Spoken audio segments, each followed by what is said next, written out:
సంగీతం వస్తే ఇక కీరవాణి గారికి 2 చేతులు మొక్కాలి. కీరవాణి చాలా అద్భుతంగా ఉంది పాటలు. మంగ్లీ గారు ఒక పాట పాడారు. వారికి మన తెలంగాణ తరపున అందరి తరపున మంగ్లీ గారికి ధన్యవాదాలు. ఇంకో పాటలు విషయానికి వస్తే సినిమా కథాంశం చాలా అద్భుతంగా ఉంది. ఇక చెప్పాలంటే పవన్ కళ్యాణ్ గారికి ఇలాంటి సినిమాలు నటించడం కొత్త, చాలా పాతే కావచ్చు, కానీ ఈ సినిమాలో కొత్త తరంతో చూపించారు.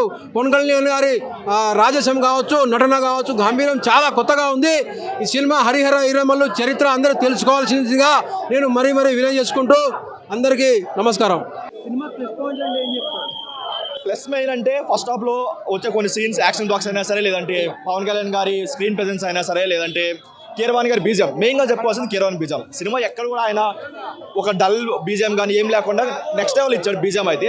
And first half second half మనం కంపేర్ చేసుకుంటే ఈజీగా తెలిసిపోతుంది. ఫస్ట్ హాఫ్ డైరెక్ట్ చేసిన వాళ్ళు సెకండ్ హాఫ్ డైరెక్ట్ చేయాలని ఈజీగా తెలిసిపోతుంది. బట్ కృష్ణ గారితోనే ఆయన విజన్లోనే ఎగ్జిక్యూషన్ కూడా చేస్తుంటే బాగుండదు అనిపించింది. ఫస్ట్ హాఫ్లోనే సెకండ్ హాఫ్ ఉంటే మాత్రం నెక్స్ట్ లెవెల్ ఉండేది.